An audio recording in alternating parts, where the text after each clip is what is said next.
Alhamdulillah, syukurillah, la haula wala quwata illa billah. Salam sejahtera untuk kita semuanya. Om Swastiastu, nama budaya.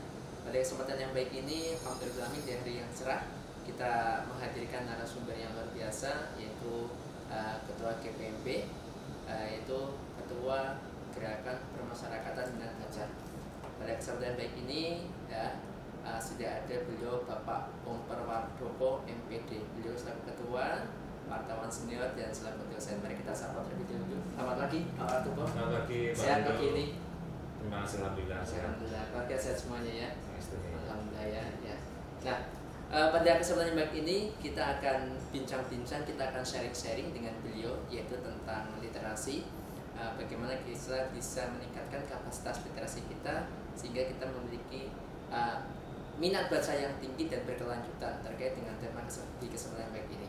Tanpa menunggu waktu yang lama, kita akan tanya dulu sih ya kepada beliau, apa sih itu GPMP, Pak? Iya. Ya, terima kasih Mas Undo. Iya. Di kesempatan yang baik ini saya ingin menjelaskan mengenai Gerakan Pemasyarakatan Minat Baca, sebuah organisasi sosial yang difasilitasi oleh pemerintah, dalam hal ini Perpustakaan Nasional, kemudian bekerjasama dengan Kementerian Pendidikan dan Kebudayaan, waktu itu bekerjasama dengan IKAPI dan kalau tidak salah juga Pusat Perbukuan. Kemudian mereka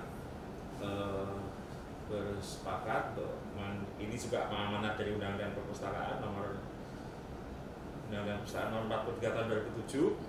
Di situ bahwa gerakan pembudayaan atau peningkatan minat baca dan menulis harus ditingkatkan. Kemudian pada masa itu adalah 25 Oktober tahun 2021 Gerakan Pemasyarakatan Minat Baca ini berdiri.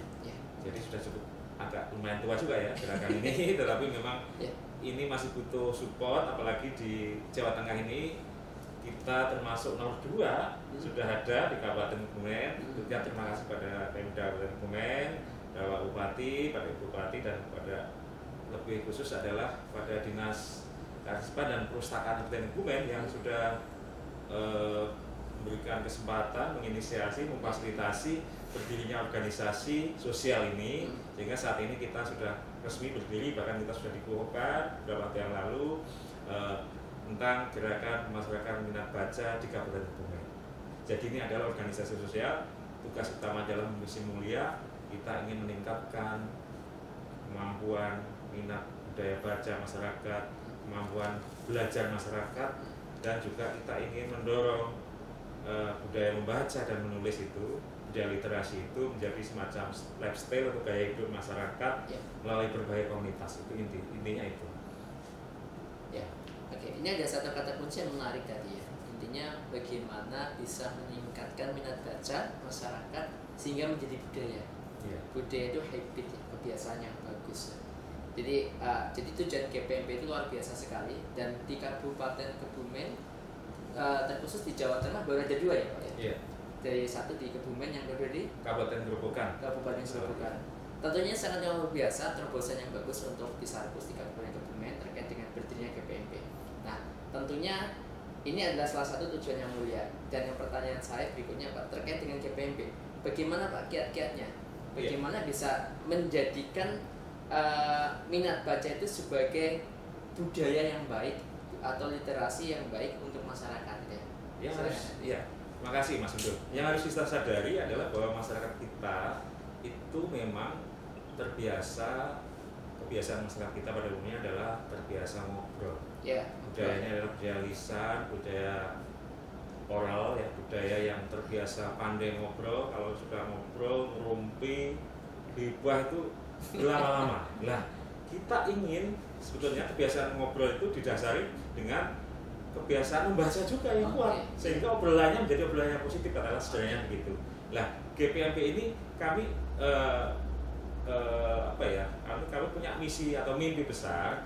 Kami ingin betul-betul potensi masyarakat yang punya kebiasaan tadi ngobrol tadi diubah menjadi kebiasaan positif dalam arti bercerita, kemudian berkomunikasi secara baik, kemudian juga bisa mengembangkan kemampuan berpikir. Itu kan adalah bagian dari literasi atau literasi dasar. Jadi kami nanti tentu saja akan berkolaborasi, bersinergi dengan yang pertama tentu saja dengan stakeholder. Dalam hal ini adalah Dinas Kearsipan Perpustakaan di kabupaten, kemudian Dinas Pendidikan, kemudian juga Kementerian Agama, karena itu dua institusi yang memiliki ke bawahnya adalah sekolah dan madrasah. Kemudian kami juga ingin berkolaborasi juga dengan masyarakat pedesaan, karena di sana ada perpustakaan desa, ada taman baca, ada pojok baca.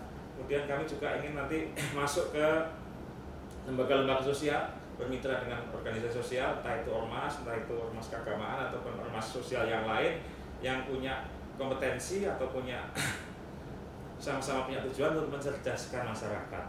Nah, memang ini tugas-tugas PR kita masih sangat berat. Kemudian yang juga tidak kalah penting, kami juga akan masuk ke perguruan tinggi. Karena kita tahu bahwa perguruan tinggi adalah pusatnya pengembangan ilmu pengetahuan, dan tentu saja perguruan tinggi harus bisa menjadi contoh best practice bagaimana budaya literasi, kegemaran membaca dan juga menulis itu tumbuh dari kalangan kampus, baik itu para akademisi, dosen sampai mahasiswanya. Kemudian kita dorong, karena di Kebumen juga sudah ada beberapa perguruan tinggi yang sekarang statusnya meningkat dari institut menjadi universitas, karena dari sekolah tinggi menjadi universitas. Sehingga ini momen-momen seperti ini menurut saya harus kita tangkap, karena dengan giroh yang luar biasa dari perguruan tinggi di daerah ini, mudah-mudahan budaya tradisi keilmuan ini juga bisa masuk di dalamnya, adalah termasuk dalam hal menumbuhkan kegemaran, meningkatkan kegemaran membaca dan juga menulis. Betul. Karena dua hal ini, membaca dan menulis ini, ada kaitannya dengan pemikiran bagaimana kita mengembangkan pemikiran ke depan, masyarakatnya semakin maju, berpengetahuan tapi juga intelektual. Nah, ini memang butuh apa ya, itu apa Mas Undur ya, butuh tentu saja budget, anggaran juga penting, tapi yang lebih penting lagi menurut saya adalah kesungguhan yang kita semua tadi, sinergitas antara pemerintah, antara kita, GPMP, kemudian antara tadi organisasi sosial masyarakatan tadi, termasuk menurut saya juga organisasi perempuan, PKK, kemudian Muslimat, Partai NU, dan kelompok-kelompok yang terbiasa ke bawah, berinteraksi dengan masyarakat di bawah ini juga perlu kita sentuh, Mas, supaya masyarakat bawah tadi juga semakin cerdas. Karena kita agak prihatin ya dengan budaya literasi kita yang rendah, ini dampaknya adalah sangat luas, dari mulai kualitas pendidikan, mulai juga kualitas demokrasi kita, termasuk juga kesejahteraan masyarakat kita. Nah, karena itulah maka kami GPMP bersama teman-teman pengurus bersepakat semampu kita ingin mewujudkan tadi belajar sepanjang hayat. Belajar sepanjang hayat itu melalui gerakan-gerakan yang mungkin dari bawah, yang menyentuh ke masyarakat akar rumput tadi, sesuai juga visi misi gerakan GPMP pusat juga, bagaimana gerakan ini adalah sukarela menyentuh akar rumput. Kemudian kita juga bersama-sama mendorong minat dan budaya baca ini agar terus bertumbuh, berkembang, dan didukung oleh tadi state tadi, negara. Karena negara memang harus hadir, negara harus punya tanggung jawab, bagaimana masyarakat kita itu harus terus berkembang, terus semakin cerdas, semakin tercerahkan, dan kalau itu nanti bisa terwujud, misalnya kemampuan bacanya meningkat, kemampuan budaya menulisnya meningkat, nanti juga akan berkembang lagi literasi dasar yang lainnya. Ada literasi finansial, literasi digital, literasi sains, literasi kewargaan, yang ini semuanya bisa, kalau ini betul-betul pelan-pelan bisa tercapai, insya Allah ke depan masyarakat Indonesia secara umum dan masyarakat Kebumen, saya optimis akan semakin cerdas. Amin. Amin. Luar biasa ya. Memang kalau saya garis bawah tadi, semua konsep kesejahteraan sosial itu berdasar pada sebuah makna literasi. Ya, ketika sudah tercerdaskan dengan makna literasi, ketika komunikasi pun nanti akan semakin mendalam. Baik komunikasi yang ngobrolnya tidak hanya ngobrol hibah saja ya, tapi bagaimana dia bisa menemukan sebuah kreativitas, menemukan sebuah solusi, didasarkan pada sebuah literasi yang mereka dapatkan. Dan literasi tadi sampaikan ada membaca dan menulis ya. Nah, kalau memang sudah terbiasa kita meningkatkan minat baca kita, biasa kita ngobrol, nah tentunya bagaimana kita bisa memiliki kepekaan untuk menyumbangkan ide dengan cara penulisan. Nah, kebetulan tema hari ini yang kita angkat yaitu tentang kepenulisan sebagai sarana literasi yang berkelanjutan. Jadi bagaimana kita bisa meningkatkan kepenulisan kita sehingga kita bisa menuangkan atau mengekspresikan, sehingga menjadi literasi yang berkelanjutan, tetap memberikan ide-ide masukan yang tepat. Nah, bagaimana memaknai ini dari GPMP supaya masyarakat mempunyai kepekaan dalam kepenulisan, sehingga bisa menjadi makna literasi yang berkelanjutan, tetap terus sustainable, tidak ada putusnya, disesuaikan dengan perkembangan zaman, apalagi sekarang ada bahasa konteks literasi digital. Nah, bagaimana nih Pak Wardopo selaku ketua GPMP memahami hal ini? Ya, serius sekali saya Pak. Ya, menulis ya, minum dulu ya. Ambil minum, silakan. Bicaranya semakin serius sekali, kayak memikirkan mau perang saja.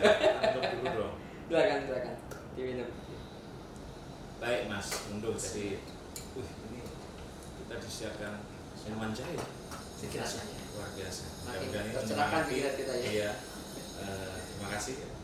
Kita disajikan minuman. Jadi begini, literasi dasar itu kan kemampuan baca tulis atau keaksaraan.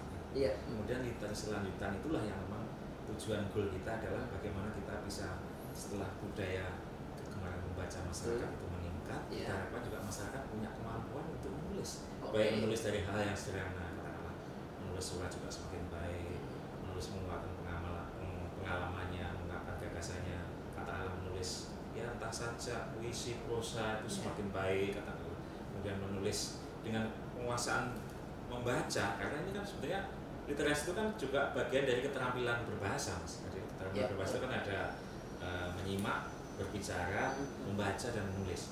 Menulis dalam teori bahasa adalah keterampilan berbahasa yang tingkatannya paling tinggi memang. Nah, karena itu kita mendorong bahwa tahapan-tahapan tadi menyimak atau mendengarkan, berbicara, kemudian membaca dan menulis itu terus kita tingkatkan. Tidak hanya itu dalam skop anak-anak sekolah terpelajar, tapi juga masyarakatnya. Yang tadi juga kita dorong karena GPMP ini juga tadi berdirinya sejak awal adalah sudah menggandeng berbagai pihak, antara Kemendikbud tadi, kemudian juga Perpus, karena ini yang memfasilitasi awalnya GPMP dalam Perpustakaan Nasional. Tentu saja ini adalah lebih banyak berinteraksi dengan komunitas-komunitas baca, masyarakat pada umumnya, dan juga sekolah maupun madrasah. Peningkatan minat baca tadi kita harapkan gilirannya adalah mendorong pada komunitas tadi, termasuk masyarakat belajar dan sebagainya, untuk berani tadi entah itu menuliskan, mengungkapkan pengalaman pribadi, buku harian, itu yang paling dasar. Kemudian kalau sudah tulisannya bagus, kenapa tidak kita tingkatkan misalnya keberanian, misalnya kumpulan puisi, kumpulan cerpen, kumpulan tulisan-tulisan pribadi itu kita terbitkan. Nah, berarti dengan itu kita harus bekerjasama dengan kata terbit, berarti kita juga harus menyediakan katakanlah nanti bagaimana anggaran dan sebagainya. Tentu kita nanti akan berbicara dengan pemangku kepentingan kita, dalam hal ini adalah Dinas Kearsipan Perpustakaan, kemudian juga pemerintah daerah dan seterusnya, supaya kita bersinergi, supaya paling tidak GPMP juga bisa memfasilitasi dari sisi anggaran untuk penerbitan buku tadi. Kemudian dari sisi yang lain kita juga mendorong supaya giroh menerbitkan buku tadi, baik di kampus, baik di sekolah, itu juga meningkat. Kampus katakanlah akademisi, guru, mahasiswa, sekolah adalah para gurunya, juga jangan lupa murid-muridnya juga harus diberi kesempatan untuk belajar menulis.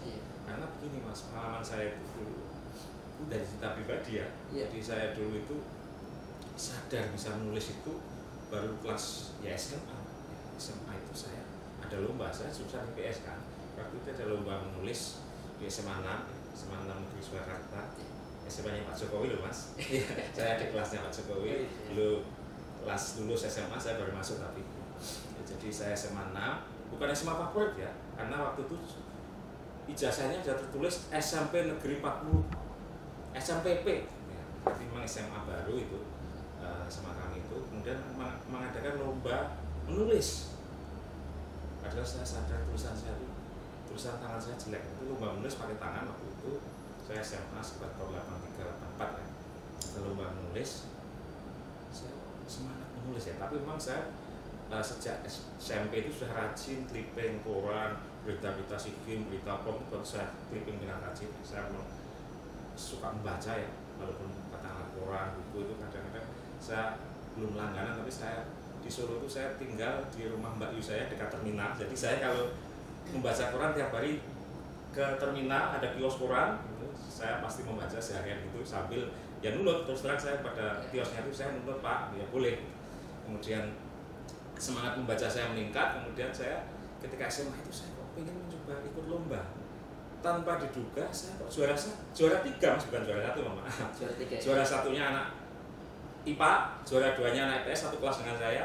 Nah saya juara 3. Loh, saya berarti kayaknya punya kemampuan menulis nih. Nah kemudian waktu itu saya semakin bersemangat. Sejak itu saya kemudian masuk ke S1 UNS, saya mengambil sejarah, fakultas sastra. Nah disitulah saya semakin juga bersemangat. Kemudian saya mengelola majalah kampus. Suatu saat waktu itu ada penerbitan Jawa Pos, kolom mahasiswa dan dosen menulis. Nah, di artikel itu Mas, di Jawa Pos waktu itu saya mencoba menulis. Hanya tulisannya singkat, tulisannya katakanlah 1 lembar tidak ada lah. Tulisan tentang artikel bebas, tapi ada topiknya. Jawa Pos itu, makanya saya terima kasih pada Jawa Pos untuk saya bisa menjadi jurnalis seperti ini. Saya menulis tentang isu tahun 66 waktu itu ya, tahun 66. Saya mencoba untuk objektif bahwa sejelek apapun Orde Baru itu masih punya kebaikan. Tapi juga artinya Orde Lama juga punya kebaikan, tapi juga Orde Baru itu juga pengembangan. Tapi artinya Orde Lama dan Orde Baru bagian dari kesinambungan pembangunan dan sejarah. Saya dimuat di Jawa Pos bersama-sama Wartoko, mahasiswa Fakultas Sastra Jurusan Sejarah UNS. Di samping saya Undip, di samping saya ada UI. Saya begitu semangatnya kan. Di atasnya ada dokter dari, karena dokternya juga ada 3 juga. Nah, 2 kali, 3 kali, sampai 4 kali saya dimuat seperti itu Mas. Sehingga saya semakin, oh iya berarti saya memang mungkin hobi saya di sini, bakat saya di sini. Kemudian setelah saya lulus, saya tidak sampai berbulan-bulan, saya langsung lulus ke bulan April. Saya Mei itu sempat ngelamar di Bernas Jogja, saya tidak diterima. Jujur ya, saya tidak terima di Bernas. Kemudian saya bulan berikutnya seorang Merdeka ada lamaran, saya mendaftar langsung diterima, dan sejak itu ada 6 bulan lah saya di Diklat di seorang Merdeka. Kemudian setelah itu saya 1 Oktober 1991 saya ditempatkan di Kebumen sampai sekarang. Meskipun saya sekarang saat ini resen ya media online, tapi saya tetap terima kasih pada seorang Merdeka yang memberi kesempatan pada saya untuk berpengalaman menekuni jurnalistik tulis ya, sekarang ke online. Yang ingin saya simpulkan adalah bahwa terbukti bahwa salah satu peran itu adalah guru. Ya. Jadi guru bahasa Indonesia itu sebenarnya menjemukan. Kalau itu dulu menerangkan fonem, morfem, menerangkan gramatikal, menerangkan frase, itu kan menjemukan pelajaran-pelajaran dari saya menjemukan. Tapi ternyata oh iya ada 1-2 yang nyantol ke otak, yang kemudian saya tangkap dan kemudian bisa mendorong saya untuk bisa berliterasi sampai sekarang ini. Jadi terima kasih pada Pak Guru saya di SMA yang luar biasa, akhirnya bisa, meskipun pelajarannya tidak terlalu menyenangkan, tapi bahasa Indonesia itu ternyata bisa tadi mendorong untuk bakat-bakat. Dan saya kira sebetulnya peran-peran para dosen, para guru dalam menumbuhkan minat bakat anak-anak itu sangat luar biasa. Ya, itulah yang harus didorong tadi menurut saya, iklim budaya belajar, belajar sepanjang hayat, long life education itu juga harus betul-betul nyata. Dan saya optimis dengan artinya dengan undang-undang perpustakaan, undang-undang perbukuan kalau nggak salah ya, dan undang-undang perbukuan, dan juga komitmen pemerintah yang terus juga saat ini misalnya kita sedang pemerintah pendidikan juga sedang mengembangkan evaluasinya dengan 3 pokok materi, ternyata juga kaitannya tetap dengan peningkatan literasi, yaitu asesmen tentang literasi, asesmen numerasi, dan juga asesmen tentang peningkatan pendidikan karakter. Dan itu semua tetap berkait dengan menurut saya literasi. Bagaimana meningkatkan anak didik kita itu dalam hal meningkatkan budaya menulis. Dan kemudian saya juga membaca sebuah artikel dari Kementerian Pendidikan yang melakukan berbagai penelitian, yang ini juga menjawab penelitian yang dilakukan oleh PISA itu. PISA itu kan lembaga internasional yang setiap 2 tahun sekali memotret prestasi anak-anak kita usia 15 tahun dalam hal sains, matematika, dan membaca. Kita memang masih rendah, tapi dari sisi penelitian yang Kemendikbud saya optimis. Ternyata dari sekian sekolah yang dia teliti, ternyata juga kemampuan literasi anak kita itu juga cukup bagus. Artinya kita optimis. Yang perlu kita tingkatkan adalah bagaimana meningkatkan minat baca anak-anak itu sejak dini. Menurut saya sejak dini, katakanlah sejak SDMI itu pendidikan dasar, memang itu harus jadi tugas guru ya, tugas satuan pendidikan untuk sejak dini bagaimana anak itu dibiasakan untuk selain sudah kemampuan membaca menulis berhitung ya, kalau dulu pelajaran kita ingatnya kan calistung tuh ya.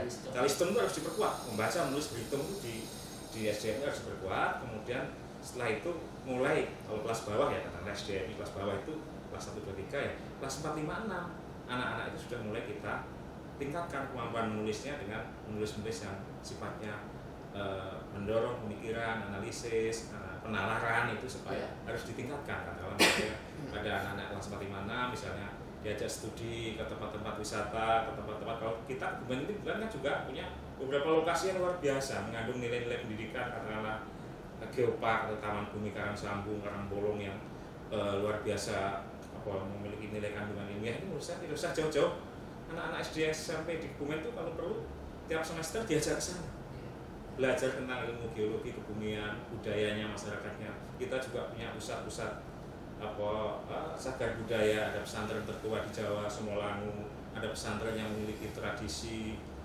ilmu nahwu sorof tentang tata bahasa ya, bahasa Arab yang di Lirak itu juga sudah cukup tua. Kemudian kita juga dalam hal toleransi, Kebumen ini juga luar biasa contohnya.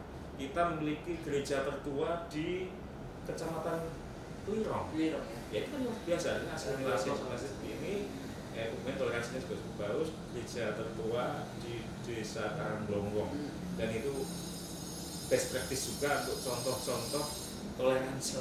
Karena setiap lebaran saya dengar itu, saya bertemu dengan pendetanya itu lulusan UKSW, saya lupa namanya, Pak siapa itu, katanya setiap lebaran itu jamaah atau masyarakat Nasrani di Karangbolong itu mau datang ke seluruh warga, luar biasa ya. Jadi ini contoh-contoh best practice tentang studi harus kita tingkatkan. Kita juga punya desa-desa yang punya sejarah tradisi cukup tua di Kebumen ini. Bahkan sudah diteliti, ditulis oleh Profesor Kuncoro Lengkap.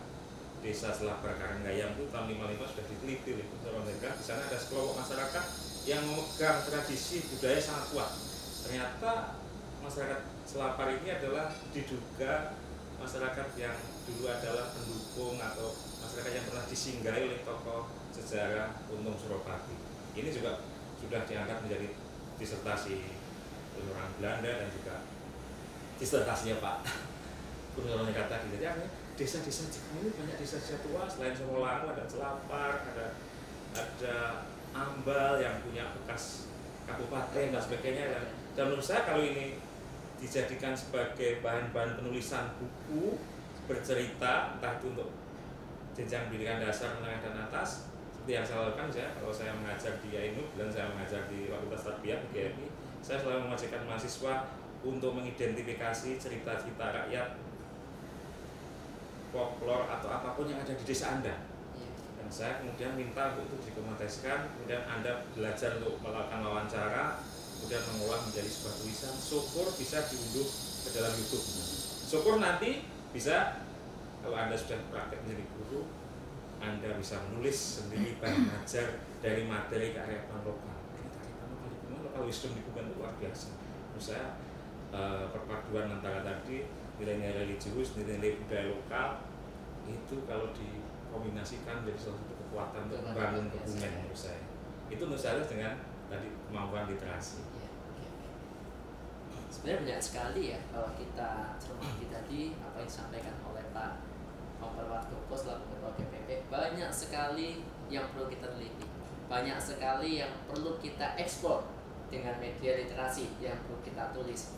Bahkan waktu saya dulu di bangku tingkat SLTA itu ada KIR, karya ilmiah remaja. Ini kan bagian dari bagaimana peningkatan literasi lewat jalur pendidikan supaya menumbuhkan minat baca, dari minat baca sehingga dia mau mengekspresikan melalui tulisan. Itu sangat luar biasa sekali kalau tadi dikembangkan. Nah, yang menjadi pertanyaan saya ini kan sekarang kan dunia ini kan di era disruption. Disruption itu pergeserannya begitu cepat, perkembangan zaman, teknologi, anak-anak sekarang itu lebih suka sesuatu yang praktis. Hanya baru membaca judul mereka sudah men-share sesuatu ya. Yang belum lihat kontennya, ini kan keprihatinan kita bersama. Ini bisa dikatakan tanggung jawab kita bersama. Lagi ada di organisasi namanya GPMB. Kita punya rancangan, punya tujuan, bagaimana minat baca masyarakat tinggi dan bisa dituangkan dalam bentuk tulisan. Nah, yang saya tanyakan bagaimana merubah mindsetnya itu. Ya. Karena kalau kita cermati begitu tingginya teknologi, perkembangannya begitu cepat, tidak diiringi dengan minat baca yang tinggi, rasa keinginan untuk menulis yang tinggi, maka ketidakseimbangan yang ada munculnya informasi-informasi hoax yang disebarkan. Bagaimana nih Pak? Ya. GPMP Di dalam literasi itu, gerakan masyarakat baca juga punya komitmen untuk mendukung literasi, gerakan literasi pemerintah, baik gerakan literasi sekolah, gerakan literasi madrasah maupun gerakan literasi nasional. Kita tahu bahwa budaya masyarakat kita tadi ada sesuatu tahapan yang terlewatkan, harus kita akui. Yaitu dari kemampuan masyarakat yang tadi lisan, budaya lisannya kuat, kemudian budaya tulisnya lemah, tapi tiba-tiba sudah ada perkembangan teknologi informasi yang sangat cepat, sangat mudah digunakan oleh seluruh masyarakat ketika budaya membacanya masih belum kuat pada masyarakat. Konsekuensinya yang terjadi adalah ya kembali semuanya pada literasi semua.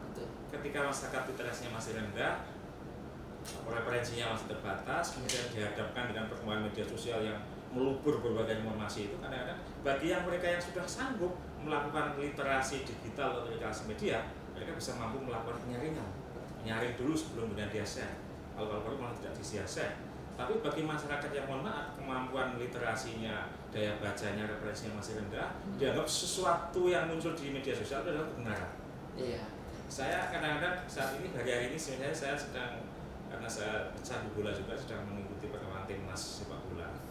Contohnya, misalnya ada pemain Malaysia, salah satu bintang Malaysia itu Sapi Sali, saya tahu namanya, pernah main di Persija. Dia bukan mengkritik sebenarnya, dia di medsos dia, di Instagram dia hanya mengatakan bahwa timnas Indonesia yang dibawa ke Singapura ini, di bawah Sintayong itu bagus, pemainnya adalah pemain-pemain muda, tapi dalam kancah internasional masih kurang pengalaman. Jadi menurut Sapi Sali itu kan pernyataan normatif dan juga pernyataan jujur seorang dia sebagai mantan bintang ya. Dia mengatakan bahwa ini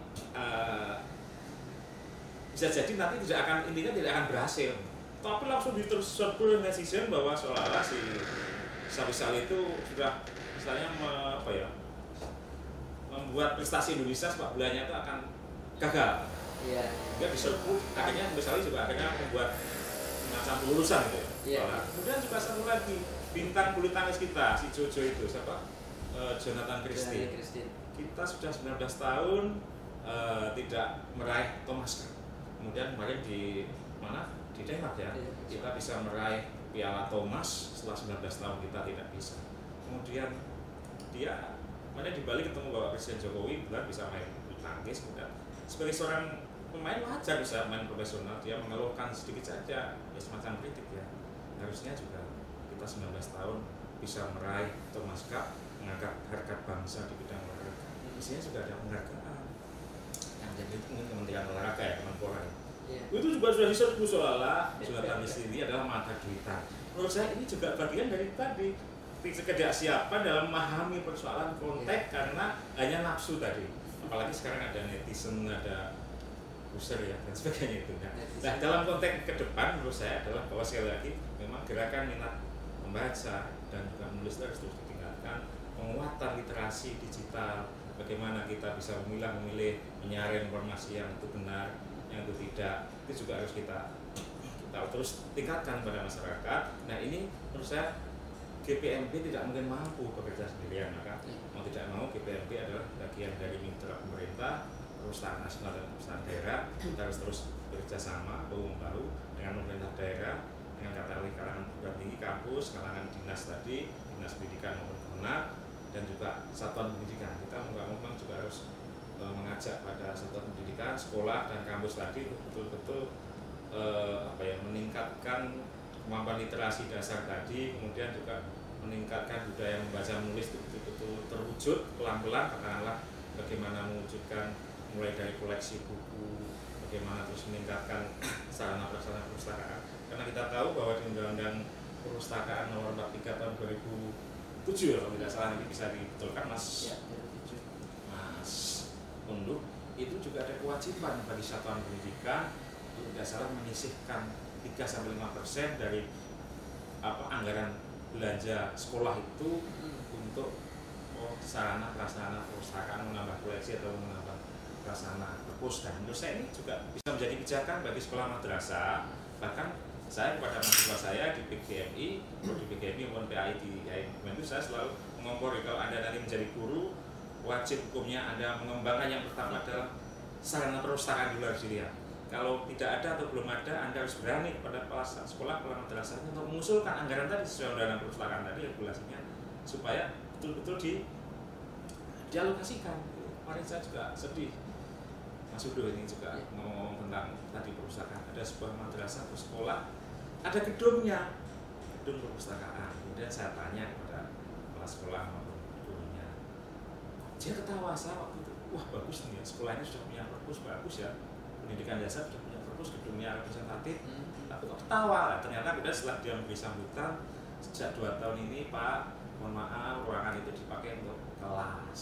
Lah ini mestinya jangan terjadi, dikorbankan untuk kelas ya. Kalau kelas ya bagaimana caranya, mungkin mengajukan ke pemerintah maupun ke komite atau wali siswa untuk membangun bersama-sama, kan bisa. Jangan kemudian mengorbankan gedung. Nah ini makanya saya berharap nanti urusan GPMP nanti juga ini juga bisa kita pelan-pelan kita beraudiensi mengunjungi sekolah madrasah.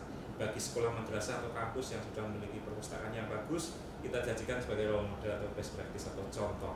Bagi yang cukup kita dorong untuk ditingkatkan. Bagi yang belum ada perpustakaannya, ya kita berusaha untuk mendorong, memotivasi ya, sekolah satuan pendidikan atau kampus itu memiliki perpustakaan. Nah termasuk juga saya pikir desa-desa, karena GPMP ini kan juga kita juga akan mendirikan di tingkat kecamatan maupun desa. Desa-desa yang sudah memiliki taman baca, perpustakaan desa yang bagus harus kita push, kita dorong, kita beri apresiasi supaya juga bisa menularkan. Nah kemudian desa-desa yang belum atau yang belum memiliki perhatian pada anggaran perpustakaan ya kita dorong. Karena sekarang ada dana desa dan sebagainya, bisa kita alokasikan untuk meningkatkan literasi di desa. Monggo sambil diminum supaya makin hangat kita diskusinya. Ya. Ngomong-ngomong tentang netizen, saya jadi ingat Pak, netizen itu maha benar ya. Maha benar dalam artian belum tentu kebenaran yang mereka perjuangkan itu benar-benar sesuai dengan fakta ya. Di era sekarang netizen yang berkuasa. Ya, netizen berkuasa. Ya, berkuasa atau tidak dari sebuah netizen itu tergantung seberapa jauh tingkat literasi mereka. Ya. Ketika yang diperjuangkan kebenaran itu kebenaran semu atau bisa dikatakan hoax itu kan, itu sangat bahaya sekali terkait dengan keutuhan bangsa kita itu kan. Ya. Memang lagi-lagi kita kembali ke soal literasi, kembali ke soal kepenulisan itu kan. Terkait dengan kepenulisan Pak, ya kita memang mendapatkan sebuah pendidikan dari secara formal dari lingkungan pendidikan di sekolah, baik pendidikan formal maupun non formal. Disampaikan juga tadi bahwa ada sebagian anggaran, ada sebagian salah satu tempat yaitu perpustakaan sebagai media atau tempat untuk bisa dikatakan bernostalgia atau mungkin berekspresi lah dengan karya-karyanya. Nah, kalau saya tanyakan ini, coba kita kalau bicara tentang non-sistem itu meningkatkan kepenulisan masyarakat tidak melalui jalur pendidikan. Bagaimana masyarakat yang sifatnya itu yang non formal, yang bukan anak sekolah ya kan, bagaimana meningkatkan minat baca mereka dan mereka mau menulis gitu kan, mau mengekspresikan. Karena kalau saya cermati, kebanyakan mereka itu yang terserang atau mungkin terinfeksi bahasa sederhana saya ya, yang terkena informasi hoax begitu mudah, mereka yang memiliki daya literasi yang begitu lemah, sehingga mereka tidak check and recheck ya kan, tidak cross check semua data-data, tidak meng-cross check semua sumber informasi benar atau tidak. Nah, bagaimana meningkatkan ini Pak? Meningkatkan itu langkah-langkahnya, terutama kalau kita melihat masyarakat secara makro, masyarakat secara umum. Ya. Enggak Pak? Ya. Jadi ini pertanyaan yang masih terkait dengan yang terdahulu ya. Bagaimana menumbuhkan peningkatan literasi masyarakat, bisa memilah informasi, kemudian tidak begitu mudah termakan oleh berita-berita bohong atau bisa memilah mana informasi yang akurat, mana yang ditulis oleh orang-orang yang kompeten. Katakanlah kalau itu karya jurnalistik ya mestinya ditulis oleh seorang wartawan profesional. Wartawan profesional itu ya sudah mengerti uji kompetensi sehingga bisa memilah antara fakta dan juga isu, kemudian bisa tulisannya itu berimbang, buat cover project istilahnya gitu. Lalu tulisan-tulisan yang mengandung nilai-nilai pendidikan ya tentu saja ditulis oleh orang-orang yang kompeten di bidang pendidikan. Kalau memang tulisan itu bisa, kalau tadi dikatakan bagaimana supaya masyarakat juga bisa, kelompok-kelompok masyarakat tadi juga bisa memiliki kemampuan seperti itu, ya harus kita tingkatkan. Katakanlah sekali lagi kembali kepada keterlibatan negara, pemerintah, misalnya Kementerian Informasi Komunikasi, Kementerian Kominfo itu juga punya program-program seperti itu, pemberdayaan masyarakat di desa itu bisa terus meningkat kemampuan dalam memahami media-media sekarang ini, media sosial yang begitu cepat perkembangannya seperti ini. Kemudian juga menurut saya adalah keterlibatan perusahaan-perusahaan. Menurut saya adalah kalau di daerah ya pertama BUMD, perusahaan daerah itu menurut saya juga harus perlu menyisihkan sebagian keuntungannya, labanya juga untuk bisa di bidang literasi. Apakah dalam bentuk misalnya bantuan untuk menerbitkan buku atau paling tidak bahwa mereka itu BUMD itu juga harus menyediakan juga layanan-layanan tempat baca yang bisa dinikmati fasilitas umum itu untuk masyarakat, untuk remaja, untuk sekitarnya dan sebagainya.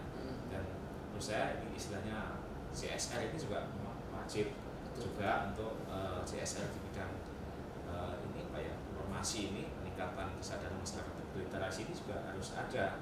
Jadi artinya CSR-nya jangan hanya dialokasikan misalnya dalam bentuk bantuan sosial ekonomi misalnya, tapi juga bantuan yang mengandung nilai-nilai pendidikan kepada masyarakat ya, bukan kepada lembaga formal tadi, sekolah, kampus misalnya. Ini juga harus ada, karena mau tidak mau Indonesia itu adalah desa adalah Indonesia. Artinya masyarakat kita yang tinggal di desa masih cukup banyak. Mereka terbatas dalam akses pengetahuan, tapi mereka juga sudah terlayani dengan perkembangan moda-moda informasi, teknologi informasi yang begitu cepat. Dan memang sekarang ini kita berperang untuk bagaimana mencerdaskan anak bangsa itu ya, sampai termasuk masyarakatnya, sampai termasuk desa. Dan menurut saya sekali lagi adalah pemerintah harus hadir, kemudian juga lembaga-lembaga swasta, perusahaan-perusahaan daerah maupun nasional juga jelas ya. Katakanlah kita bicara di daerah ya, katakanlah BUMD seperti Bank Pasar, perbankan itu misalnya, baik perbankan nasional maupun perbankan lokal yang ada di sini misalnya, BDAM dan sebagainya, itu menurut saya juga harus punya perhatian di bidang pengembangan kegemaran membaca maupun literasi masyarakat. Ya, harus mengalokasikan. Kemudian juga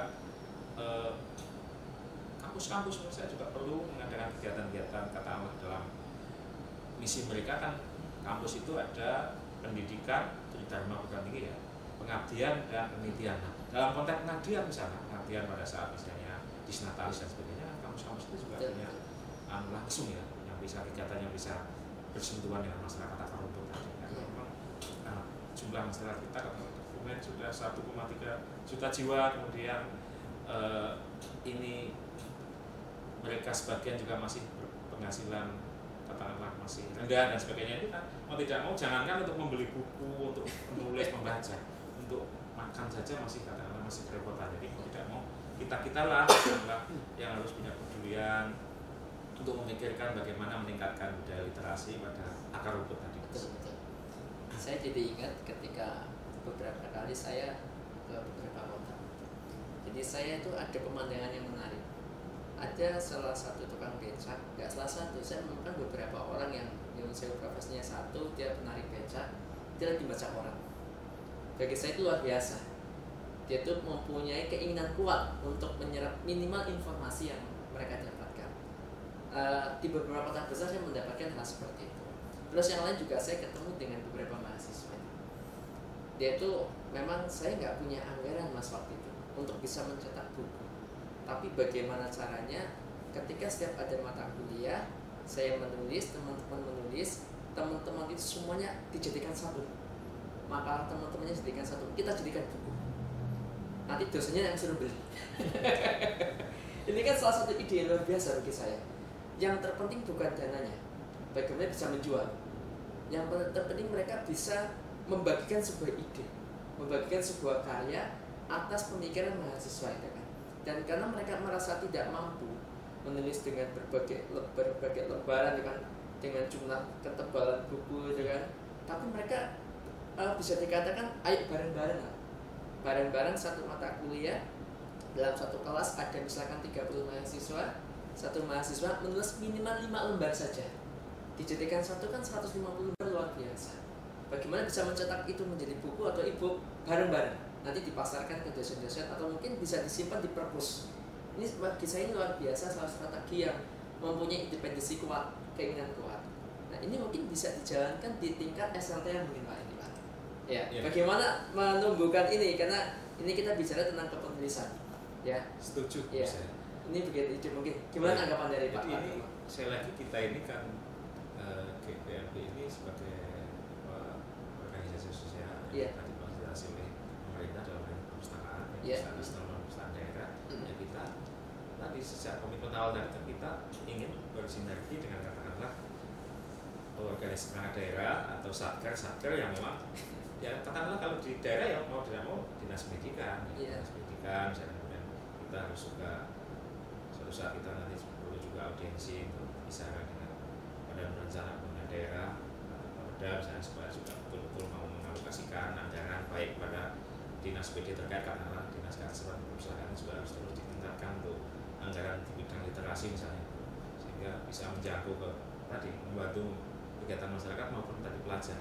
Jadi betul bahwa budaya menulis di kalangan pelajar memang harus bukan hanya kalangan SLT atau mahasiswa, tapi sudah sejak di bangku pendidikan dasar ya, SDM itu harus terus mulai dibudayakan bahwa metode pembelajaran, apalagi Pak Nadiem Makarim ini kan sudah menjalankan kurikulum baru, kurikulum merdeka, memberi keleluasaan pada guru untuk lebih meluangkan waktu, mengembangkan ide gagasan inovasi pembelajaran, sementara juga pembelajaran orientasinya kepada adalah berpusat pada murid, pada siswa yang harus aktif, guru sebagai mitra, sebagai fasilitator. Nah, itulah fungsinya guru, kemudian sebagai fasilitator, sebagai motivator, sebagai mitra siswa itu memotivasi siswa di bidang literasi untuk juga berani menulis, berani mengungkapkan gagasan, berani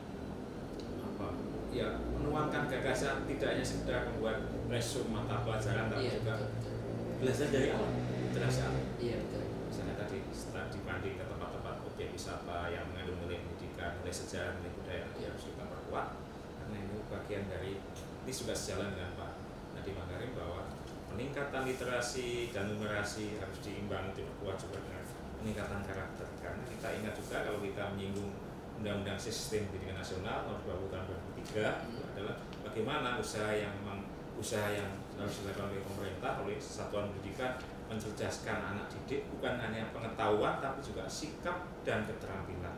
Nah, dalam upaya untuk menyiapkan generasi itu menghadapi abad 21 atau karena kalau sekarang ya menghadapi perkembangan teknologi 4.0, 5.0. Mau tidak mau ini harus menurut saya komprehensif ya, kerjasama antara pemerintah, masyarakat, dunia usaha, bagaimana memajukan tadi lembaga pendidikan dan anak-anak didik kita itu tadi untuk terus mengembangkan kemampuan bakat-bakatnya itu menurut saya sejak dari pendidikan dasar. Kita tingkatkan lagi ketika anak-anak itu usia SMP, itu kan usia mulai penalarannya harus meningkat, kemampuannya meningkat. Kemudian SMA apalagi, SMA dan SMK sederajat itu juga harus sesuai dengan perkembangan psikologi pendidikan, psikologi perkembangan manusia. Anak-anak yang usia SMA itu sudah harus menjelang remaja dewasa atau mahasiswa itu, mereka juga sudah untuk memutuskan masa depannya, memilih program studi dan sebagainya. Harus didorong untuk anak itu memiliki kesiapan. Nah, kalau literasinya, kalau pengetahuannya, kecakapannya terpenuhi, sehingga anak-anak itu diharapkan ke depannya siap menghadapi ya tadi era-era globalisasi. Dan kita harus ingat juga Mas Undo, Indonesia ini 5-10 tahun yang akan datang kita juga sedang menikmati bonus demografi. Bonus demografi kita semua tahu bahwa bonus demografi yang dimaksud adalah di mana pada suatu masa komposisi penduduk usia muda itu yang paling banyak. Nah, ini mengandung dua sisi. Kalau generasi muda itu kita siapkan dengan SDM, dengan pengetahuan, dengan kecakapan dan sebagainya, karakter yang baik, siap menghadapi persaingan global, berarti kita aman. Tapi kalau generasi muda kita tidak siap, nah bagaimana kita 20 tahun yang akan datang? Karena generasi milenial itu sekarang ini adalah komposisi terbesar dan mereka yang nanti akan menggantikan kita. Tapi kita tetap optimis, kita kita tetap harus punya komitmen bagaimana juga anak-anak Indonesia generasi mendatang ini harus terus kita beri motivasi, kita beri kesempatan agar mereka terus berkembang. Dan salah satunya sekali lagi adalah bagaimana mengembangkan penguatan literasi, pemikiran, dan juga kemampuan untuk budaya literasi terus kita tingkatkan. Yes, okay. Luar biasa ya, kalau kita lanjutkan memang semakin kita diskusi, semakin kita mengeluarkan sebuah ide, banyak sekali hal-hal baru yang muncul, banyak sekali ide-ide baru, bahkan banyak sekali yang tentunya yang tidak kita pikirkan menjadi tereksplor, kita menjadi keluar itu kan ide-ide itu. Mungkin ada salah satu ide mungkin Pak ini yang bisa kita terapkan mungkin terkait dengan menyembuhkan minat baca dan tentunya bisa menumbuhkan mencari passion dari peserta didik ini. Kita ngomong kembali ke sekolah ya terkait dengan minat baca ya. Kalau saya cermati itu banyak sekali anak-anak itu belum menemukan passion ketika SD, SMP, SMA, mungkin ketika kuliah pun mereka bingung, saya mau kemana nih kuliahnya, saya mau jurusan apa nih, karena tentunya masih minimnya minat baca mereka sehingga secara personal belum menemukan jati dirinya, belum menemukan passionnya. Nah, saya malah ada ide, bisa nggak kalau memang saya yakin sih di sebagian sekolah sudah diterapkan ini Pak ya, membukukan setiap karya rekam jejak peserta didik dari SD. Misalkan ada kunjungan alam misalkan ke tempat wisata, bisa nggak tugasnya dalam bentuk literasi, anak menulis dengan bahasanya dia, dengan apa bahasanya, ekspresinya dia, dikumpulkan dalam 1 bulan, nanti dikasihkan ke orang tuanya. Ini loh hasil rekam jejak dari putra putri bapak ibu semuanya. Saya kira ini kan bagian dari bentuk ekspresi dari siswa, dari peserta didik. Tidak hanya sifatnya pelajaran, mungkin ketika kunjungan wisata, kunjungan ke tempat-tempat bagus. Bagaimana Pak dengan hal seperti ini? Ya, apakah ini bisa menjadi terobosan ya? Menurut saya ini nyambung juga dengan konsep Pak Nadiem Makarim ya, Pak Mendikbudristek kita yang baru ini yang inovatif menurut saya, membolehkan kurikulum kemerdekaan, kurikulum merdeka ini kurikulum 2022 yang sudah diisukan di sebuah sekolah, dan menurut saya ini juga menurut saya sangat positif karena memberikan kemerdekaan bukan hanya pada guru tapi juga pada para siswa. Kemudian juga hendaknya para guru ini juga harus berubah orientasinya, jangan hanya menyiapkan pelajaran ceramah saja, tapi juga metode diskusi, memecahkan masalah, bekerja sama dan seterusnya, entah itu inquiry atau yang lain. Kemudian juga bagaimana anak itu menghasilkan karya atau dalam lingkungan formal istilahnya portofolio itu. Nah, karya itu bisa bukan hanya sekedar evaluasi dari setiap mata pelajaran, tapi juga karya yang dihasilkan ketika anak-anak itu diberi kesempatan tadi menikmati kemerdekaannya, entah belajar dengan alam, tapi seminggu sekali, tidak harus yang katakanlah piknik tadi ya, katakanlah piknik tadi kan studi wisata misalnya jeda semester setahun sekali, tapi yang setiap minggu sekali kan juga bisa, misalnya hari Sabtu atau hari Jumat itu biasanya guru-guru ada yang kreatif mengajak anak-anak keliling desa, keliling sekolah. Ini sudah bisa dipakai untuk berlatih literasi. Anak-anak diminta setiap tadi jalan-jalan keliling sambil olahraga sambil apapun itu, seluruh siswa tadi diajak keliling, mengenali lingkungannya, mengenali hal-hal yang kecil di sekitarnya. Karena kita harus ingat bahwa orientasi pendidikan itu kan juga harus disesuaikan dengan usianya, dengan alam pikiran anak itu. Materi pelajarannya juga harus disesuaikan dengan itu yang dimaksud pendidikan belajar itu. Kemudian anak-anak sekarang ini juga model kurikulum 2013 kan tematik terpadu. Semua mata pelajaran dikaitkan dengan tema-tema yang aktual. Nah, supaya anak juga jalan pemikirannya nyambung dengan dunia nyata ya harus diajak. Misalnya kalau bayangan saya misalnya anak-anak yang ada di desa sekitarnya itu adalah daerah industri kecil misalnya makanan, kenapa tidak setiap saat juga diajak untuk mengenali makanan, menulis, berani mendokumentasikan, mencoba seperti itu. Di anak-anak yang di sekitar sekolah itu misalnya ada kawasan industri batik misalnya, kenapa ini tidak menjadi unggulan? Anak-anak dilatih batik, dilatih mengenali bagaimana cara membuat batik. Anak-anak yang ada di tempat wisata ya tentu saja harus mengenali keunggulan-unggulan wisata di tempat itu. Itu bagian dari betul local wisdom, yang mana anak-anak kalau diberi kesempatan untuk mengidentifikasi, berani menuangkan gagasan, menulis, mencatat, kemudian gurulah yang kemudian menugasi, kemudian guru yang kemudian nanti menilai, memberikan penghargaan, reward, supaya itu memotivasi siswa. Jadi tradisi untuk membaca dan menulis tadi dimulai dari tadi sekolah madrasah, dari pendidikan dasar, kemudian guru yang inovatif kreatif tadi memberikan penghargaan ketika si siswa tadi sudah berkarya. Jadi tidak boleh guru nilai ini jelek, ini tidak bagus, tidak, semua karya adalah bagus. Bagus. Kemudian guru harus mampu melintasi, memberikan apresiasi sehingga si anak tadi punya kemauan, punya semangat untuk menemukan kemampuan literasinya. Bisa seperti itu. Ya, sungguh luar biasa ya. Ternyata banyak sekali kiat-kiat khusus, banyak sekali strategi-strategi yang perlu diterapkan. Dan itu tentunya tidak bisa KPMP berjalan sendiri. Iya. Harus kerjasama dengan beberapa stakeholder, dengan institusi pendidikan kalau kita ingin masuk ke dunia pendidikan, dengan desa, oleh dengan desanya, mungkin bisa lewat CSR juga nanti, CSR juga. Apalagi mungkin terkait dengan tadi menyambung di dunia pendidikan, menyambung juga dengan dunia non pendidikan dalam artian ketika tidak lewat sistem, mungkin ada CSR dari penerbit memberikan beberapa koran atau majalah kepada mereka yang bekerja itu kan di pasar atau abang becak sambil menunggu penumpang, mereka bisa membaca itu kan. Ini kan bagian dari CSR yang sederhana sifatnya, kesannya sepele tapi sungguh dampaknya luar biasa nanti ke depan. Nah, satu lagi dari saya Pak Wargopo selaku Ketua KPMP dan narasumber di kesempatan yang baik ini.